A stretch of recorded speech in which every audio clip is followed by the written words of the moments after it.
और जब आप बात करते हैं आप निराश नहीं होते, ये एक बहुत अच्छा ट्रेट है आपका। आजकल अगर हम जनरेशन में देखें, यूथ में देखें, वो हर छोटी बात को लेकर के निराश हो जाता है। एग्जाम्स में नंबर नहीं आए तो हम निराश हो गए, कोई क्लियरेंस एग्जाम नहीं कर पाए तो हम निराश हो गए, सुसाइड कर ली, डिप्रेशन में चले गए, एनजाइटी हो गई। तो ऐसा क्यों हो रहा है कि आज की जनरेशन में ये सारी चीज़ें बहुत ज़्यादा हो गई? और जबकि अब से कुछ साल पहले जब मैं भी स्कूल में थी ना, तब भी ये बातें इतनी नहीं होती थी कि यार एंजाइटी हो रही है या मुझे डिप्रेशन हो रहा है, एग्जाम में नंबर कम आए तो कोई बात नहीं, नेक्स्ट में बेटर कर लेंगे। बट आज की जनरेशन में ये बहुत ज़्यादा हो गया है, तो ऐसा क्यों? मैं किसी बात को लेकर विगत 3-4 वर्षों से कभी दुखी रहा, पीड़ित रहा, और अभी भी मेरे कई बार नेत्र सजल हो जाते हैं। मैं स्वयं इस बात से बहुत परेशान रहा। एक कथाकार के रूप में मेरी स्वयं की एक बहुत बड़ी पीड़ा है ये। जब 21वीं सदी में हम विश्व की तीसरी बड़ी अर्थव्यवस्था बनने जा रहे हों, जब बड़े बड़े हाईवे बन रहे हों, हम बुलेट ट्रेन की बात कर रहे हों, हम कहाँ कहाँ उन्नति नहीं कर रहे, और ऐसे दौर में, एक ऐसे समाज में जब 15-16 साल का बच्चा पेपर में रिजल्ट अच्छा नहीं आया, नंबर कम आए, वो सुसाइड करता है, ये सही बात तो ये राष्ट्रीय विमर्श का विषय है। पूरे देश में उसके ऊपर मंथन हो, हम विचार करें हमने वातावरण बना कैसा दिया। और ये जो सदी में हमने पिछले एक दशक में बच्चों के साथ किया है, मुझे बहुत बार लगता है कि शायद ये इतिहास हमें क्षमा नहीं कर पाएगा। हमने बच्चों की मासूमियत छीनी है, हमने बच्चों की मुस्कुराहट छीनी है। एक 4-5 साल के बच्चे के ऊपर हम तनाव दे रहे हैं। इसमें पारिवारिक माहौल भी जिम्मेदार है, समाज भी जिम्मेदार है, और इसकी पहली शुरुआत तो घर से ही होनी चाहिए। हमारे हमारे भीतर संवाद ही नहीं है। और अगर आप घर में एक 16-17 साल के बच्चे के आंख की पीड़ा को नहीं समझ पा रहे, तो मैं कह रहा हूं वो घर में माँ बाप अनपढ़ हैं। अगर आप अपने बच्चे के साइलेंस को नहीं समझ पा रहे, उस बच्चे के भीतर जो चीजें चल रही हैं वो नहीं समझ पा रहे। हमने एक प्रतिस्पर्धा का एक ऐसा वातावरण हमने तैयार किया है। स्कूल में भी आप जाएंगे तो आप अपना बचपन देखें, हम लोग अपना बचपन देखें, आज ना बच्चे के पास खेलने का समय, ना बच्चे के पास परिवार के लिए समय। अब ये ट्यूशन है, अब वो ट्यूशन है। 8-10 साल का बच्चा और 20 किलो का बस्ता, पूरे दिन बच्चे को पढ़ा रहे हैं। ना उसका मानसिक विकास हो पा रहा है, ना उसका बौद्धिक विकास हो पा रहा है। पहले की शिक्षाओं में महाराणा प्रताप से लेकर छत्रपति शिवाजी से लेकर राजा हरिश्चंद्र से लेकर हमारे यहाँ दादी नानी ये सब कहानियां सुनाया करती थी, और वो कहानियां नहीं होती थी, ये चरित्र का उन्नयन करते थे। हमारे यहाँ दादा होते थे, हर हर मोहल्ले में एक ऐसी जगह होती थी जहाँ 5-10 बुजुर्ग बैठा करते थे। उन बुजुर्गों के बीच में से निकलने वाली चर्चाएं उन्हें पता नहीं होता था, वो चरित्र निर्माण का काम करती थी। हमारे यहाँ शिक्षक भी जब पढ़ाता था तो पढ़ाते पढ़ाते कोई सूक्ति या कोई ऐसी बात बोलता था जो बालक के भीतर एक गंभीरता पैदा होती थी। आज पूरी हमारी शिक्षा व्यवस्था चौपट हो गई। शिक्षा में धर्म नहीं है, शिक्षा संस्कार विहीन है, और शिक्षा व्यक्ति का निर्माण नहीं कर रही। मैं पेरेंट्स को हमेशा ये बोलता हूँ कि आपका बालक इंजीनियर बन गया, डॉक्टर बन गया, प्रोफेसर बन गया, वकील बन गया, ये जीवन की बड़ी उपलब्धि नहीं है।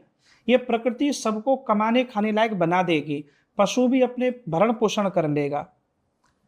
आपकी साफल्यता इसमें है कि आप अपने बच्चे को धर्म स्थापित करने में सफल हो जाएं, आप अपने बच्चे की चित्त चेतना का उन्नयन करके जाएं। हमारे यहाँ संवाद ही नहीं हो रहा।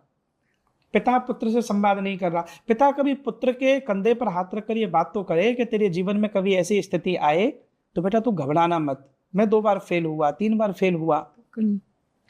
आज के बच्चे 95% नंबर आ जाने पर भी डिप्रेशन में, पहले 33 नंबर पे लड्डू बट जाते थे। बिल्कुल। पूरे मैं ये प्रार्थना बच्चों से तो करूंगा ही, लेकिन बच्चों से ज्यादा मैं फिर एक बात कर रहा हूं। सुसाइड एक कृत्य है, बस मैं बहुत गंभीर बात बोल रहा हूं। बच्चे ने सुसाइड किया, वो एक 10 सेकंड का कृत्य था, पर उस 10 सेकंड के कृत्य से पहले जो वातावरण तैयार हुआ होगा। मैंने एक शेर कभी पढ़ा था,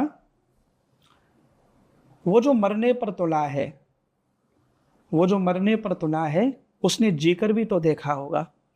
जिंदगी को कोई नहीं छोड़ना चाहता।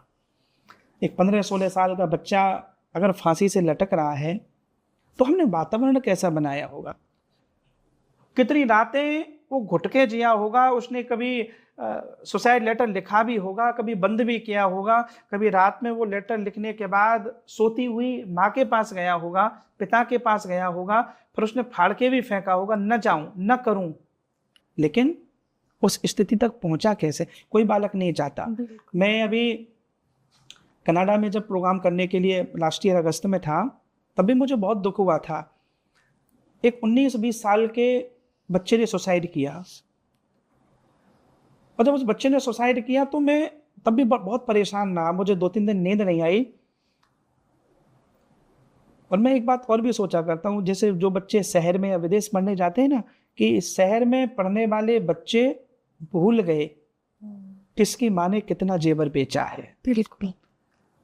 एक पिता अपने खेत को बेच देता है, एक पिता अपनी संपत्ति बेच देता है, एक माँ अपनी जेवर बेच देती है बच्चे को पढ़ाने के लिए। वो वातावरण कैसा बना होगा जब बच्चे ने सुसाइड किया हुआ। आसान नहीं है, कितनी बार वो भी जीना चाहता था। बिल्कुल। हमने वातावरण ऐसा बनाया, संवाद नहीं हो रहे। तो मैं पेरेंट्स से प्रार्थना करूंगा कि बच्चों के साथ आप संवाद करें, बच्चों के साथ बैठें। हमने संवाद की प्रक्रिया ही खत्म कर दी, और ये अचानक नहीं हुआ। देखो, एक 5 साल का बच्चा है, बच्चे के मन में अनेक प्रश्न आ रहे हैं। हम ही जिंदगी से बोर हुए, बच्चा नहीं हुआ। उसने तो भी जिंदगी शुरू ही की है। शुरू किए, वो एक नए प्लानेट पर है। ये चाय का कप रखा है ना, बच्चा इसको फोड़ कर इसके साउंड को सुनना चाहता है। उसे अभी ये ज्ञान नहीं है कि सही है गलत है। जहां ये बिजली का बोर्ड लगा है ना, बच्चा उसमें उंगली करना चाहता है। बच्चा घर में 2 प्रश्न कर ले तो आज के समय में पेरेंट्स क्या बोलते हैं, ये कितना माथा चाटता है, तू चुप क्यों नहीं रहता। उन माँ बाप को खुद नहीं पता कि आप उसके संवाद को बंद करके उसके ज्ञान के आप दरवाजे बंद कर रहे हो। बच्चा जानना चाहता है। पिता मोबाइल पर लगे हैं, माँ मोबाइल पर लगी है। बच्चे के भीतर उठने वाले प्रश्नों के उत्तर माता पिता नहीं देंगे, फिर वो दोस्तों से पूछेगा, फिर वो गूगल पे ढूंढेगा। हमारे यहाँ संवाद खत्म हो रहा है। और ध्यान रखिए, जहाँ से संवाद खत्म होता है वहाँ से समस्याएं प्रारंभ हो जाती हैं। हमारी पूरी भारतीय ज्ञान परंपरा संवाद पर ही आधारित है। अर्जुन ने भगवत गीता में प्रश्न किए, भगवान उत्तर दे रहे हैं। श्रीमद् भागवत में राजा परीक्षित प्रश्न कर रहे हैं, सुखदेव जी उत्तर दे रहे हैं। नैमिषारण्य में सौनक जी प्रश्न कर रहे हैं, सूत जी उत्तर दे रहे हैं। आज इस भीड़ के दौर में लोग इतने फास्ट हैं, इतनी तेज दौड़ रहे हैं, आप सड़क पर गिर भी जाओ ना, ऐसी संवेदनहीनता है कि कोई ये पूछने वाला नहीं है कि आपको हुआ क्या। हमें एक विमर्श की आवश्यकता है। मैं सारे पेरेंट्स को प्रार्थना कर रहा हूँ, पेरेंटिंग एक बहुत बड़ी आर्ट है, और हम में से बहुत सारे लोगों को पेरेंटिंग नहीं आती है। सच को स्वीकार कर लीजिए। वो कब समय रहा जब एक पिता अपने बच्चे के कंधे पर हाथ रखकर 15-20-25 मिनट गुदगुदाया हो, कभी हंसा हो। वो समय कब है जब आप बच्चे के साथ क्रिकेट खेले हों, आप बच्चे के साथ खेले हों। लेकिन नहीं, हम संवाद नहीं कर रहे। बच्चों को हमें ऐसा वातावरण देने की आवश्यकता है।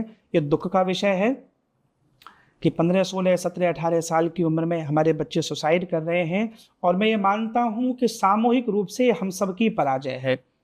पेरेंट्स के रूप में बच्चा देश की संपत्ति होता है। आपने पैदा किया, आपकी पैतृक संपत्ति का वो अधिकारी हो सकता है, लेकिन बच्चा राष्ट्रीय संपत्ति है। और अगर एक 18-20 साल का लड़का नंबर कमाने की वजह से सुसाइड करता है, उस पराजय को हम लोग भी स्वीकार करते हैं। एक व्यक्ति के रूप में, गुरु के रूप में, ये हम लोगों की भी पराजय है। मैं ये तो नहीं कहूँगा कि हम धर्माचार्य हमारी बात को सही अर्थ में प्रस्तुत करने में असफल रहे, मैं ये भी नहीं कहूँगा, लेकिन थोड़ी नाकामी रही है कि हमारा बालक किस वातावरण में चला गया। बच्चों को मैं जरूर प्रार्थना करूँगा, नंबर कमाने से या एक प्रयास में असफल हो जाने से जीवन नहीं मरा करता। एक शायद गोपाल प्रसाद नीरज जी का ये एक बड़ी कविता थी कि छुप छुप अश्रु बहाने वालों, मोती व्यर्थ बहाने वालों, कुछ सपनों के मर जाने से जीवन नहीं मरा करता। ऐसे अनेकानेक उदाहरण हैं। आप मेहनत कीजिए, पुरुषार्थ कीजिए। जो बच्चा सुसाइड करता है वो कई लेटर भी जब लिख कर जाता है, ये लाइन लिखनी बड़ी आसान होती है कि पापा मुझे क्षमा कर देना, मम्मी मुझे क्षमा कर देना। लेकिन आपको पता नहीं है, एक बालक जब सुसाइड करता है, बालक ही नहीं मरता, एक माता पिता की भी हत्या हो जाती है। एक पिता जो ये अपेक्षा रखता है कि जब मेरे पैर डगमगाने लगें तो कि मेरी उंगली पकड़ के मुझे सहारा दे। जीवन की यात्रा को इतनी संकीर्ण और छोटी मत बनाओ। मरने में बहादुरी नहीं है, जीने में बहादुरी है। मैं बच्चों को भी प्रार्थना करूंगा, बहुत सारे मार्ग हैं। कितने सारे लोग ऐसे हैं जो बहुत पढ़े लिखे भी नहीं रहे, तो भी कितने पढ़े लिखे लोग उनके आगे फाइल लेकर खड़े हुए हैं। प्रतिभाएं केवल कुछ अंकों की मोहताज नहीं होती। आज चाय बनाने वाला देश को चला रहा है, बिल्कुल सही बात। हमारे